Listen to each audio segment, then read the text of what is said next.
Assalamualaikum warahmatullahi wabarakatuh. Baik, kita akan lanjutkan pembahasan tentang penjadwalan proyek yang di video kedua kali ini.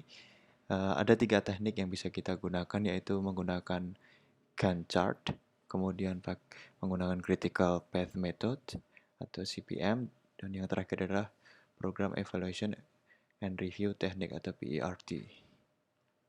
Oke, kita mulai langsung. Nah, ini adalah contoh penggunaan Gantt chart yang sederhana. Pada dasarnya penggunaan Gantt chart ini cenderung lebih sederhana dibandingkan kedua teknik yang lainnya. Intinya teman-teman hanya perlu membuat list aktivitas yang diperlukan, kemudian dari aktivitas itu kita analisis waktunya dan kapan kita bisa memulai. Seperti contohnya ini, menentukan fasilitas baru ini dia bisa dimulai di awal dan waktunya sekitar 8 minggu dan seterusnya untuk setiap aktivitas. Jadi ini saya pikir teman-teman sudah sering menjumpai timeline yang semacam ini. Tapi kelemahannya Gantt chart ini dia terlalu sederhana dan dia tidak mempertimbangkan hubungan antar aktivitas. Jadi ketika ada dua aktivitas yang bisa dikerjakan secara bersama, atau dia tidak bisa memaksimalkan nilai efisien waktu yang dibutuhkan untuk mengerjakan sebuah proyek. Oleh karena itu, kita perlu beralih ke teknik berikutnya, yaitu teknik Critical Path Method.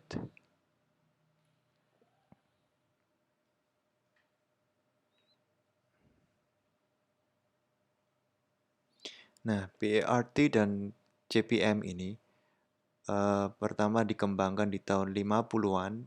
CPM itu dikembangkan oleh DuPont untuk membangun pabrik kimianya di tahun 57, dan PERT itu dikembangkan oleh Booz Allen dan Hamilton untuk kegiatan US Navy. Di bagian PERT dan CPM, di teknik PERT dan CPM ini mempertimbangkan hubungan aktivitas-aktivitas sebelum dan sesudahnya. Kemudian di tiap aktivitas itu dia membutuhkan estimasi waktu yang berbeda. Langkah-langkah dalam membuat teknik PERT adalah yang pertama, kita perlu menentukan proyek dan menyiapkan struktur perincian kerja. Menentukan proyek dan menyiapkan struktur perincian kerja, seperti yang sudah dibahas sebelumnya. Kemudian kita mengembangkan hubungan antar aktivitas, menentukan aktivitas mana yang harus didahulukan dan mana yang harus mengikuti aktivitas lainnya. Kemudian kita menggambar hubungan jaringannya yang menghubungkan semua aktivitas. Kemudian kita menentukan waktu dan atau estimasi biaya pada masing-masing aktivitas. Kemudian kita menghitung jalur waktu terpanjang melalui jaringan. Nah, jalur waktu ini biasanya disebut jalur kritis. Kemudian yang terakhir adalah menggunakan jaringan untuk membantu merencanakan, menentukan jadwal, mengawasi, dan mengendalikan proyek.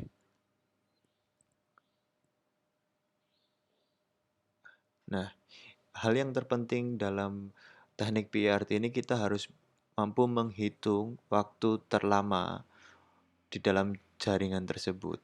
Nah, jaringan ini sering disebut sebagai jalur kritis. Nah, caranya bagaimana? Kita lanjutkan. Nah, ini adalah jaringan antar aktivitas yang menghubungkan antar aktivitas. Contohnya begini. Ketika ada diagram jaringan yang seperti ini berarti bisa dikatakan bahwa aktivitas A itu terjadi terlebih dahulu dibandingkan aktivitas B. Atau bisa dikatakan bahwa untuk melakukan aktivitas B, kita harus menyelesaikan dulu aktivitas A. Begitu. Kemudian ini, ada dua aktivitas yang bisa dilakukan secara bersamaan tanpa didahului aktivitas sebelumnya, yaitu aktivitas A dan B. Kemudian untuk melakukan aktivitas C, kita perlu menyelesaikan aktivitas A dan juga aktivitas B.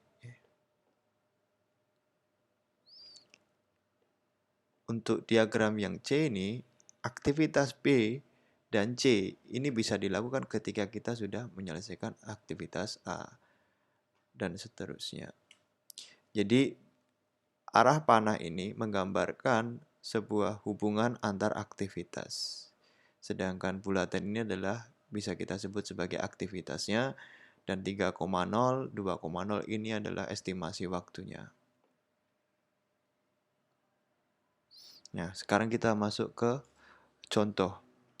Contoh itu tentang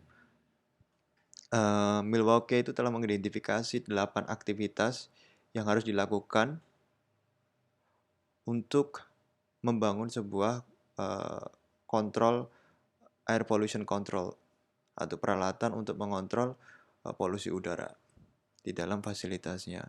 Nah, aktivitasnya ada 8, yaitu aktivitas A, aktivitas B, aktivitas C, aktivitas D, E, F, dan G, dan H. Nah, di sini ada aktivitas-aktivitas yang mendahului. Nah, contohnya di sini untuk aktivitas A dan B ini tidak ada yang mendahului. Jadi dia bisa dimulai di awal, paling awal. Mulai awal. Kemudian aktivitas C itu didahului oleh A, aktivitas D didahului oleh A dan B, aktivitas E didahului oleh C, dan seterusnya. Nah, bagaimana cara menggambar diagram network dari aktivitas-aktivitas ini? Nah, baiklah. Di sini ada estimasi waktunya ya. Nah, kita mulai dari start dulu. Untuk di awal kita mulai dengan start. Oke. Kira-kira kalau di awal start terus kemudian aktivitas mana yang sebelumnya tidak ada yang mendahului? Kan aktivitas A dan B. Oleh karena itu dia bercabang dua. Yang pertama ini untuk aktivitas A dan yang kedua untuk aktivitas B. Begini. Kemudian kira-kira siapa yang aktivitas apa yang akan dilakukan setelah menyelesaikan aktivitas A? Yaitu aktivitas C. Kemudian aktivitas A juga akan dilakukan setelah aktivitas D ini juga akan dilakukan setelah menyelesaikan aktivitas A dan B. Jadi diagramnya bisa jadi A ini mengarah ke C, sedangkan A dan B itu mengarah ke aktivitas D. Diagramnya adalah semacam ini.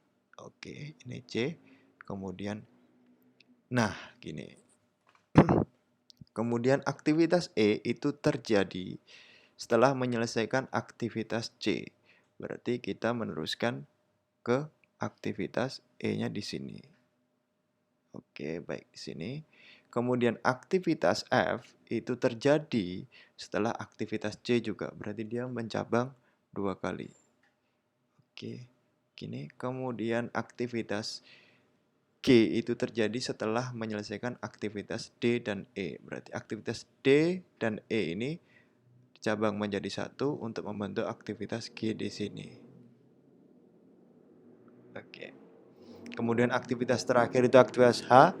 Ini terjadi setelah aktivitas F dan G.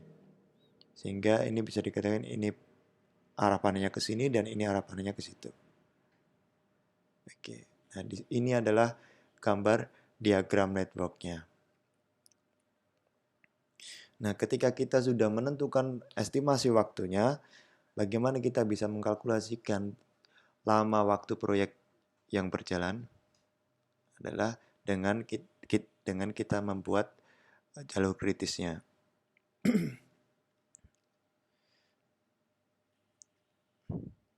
Ini ada contoh lagi.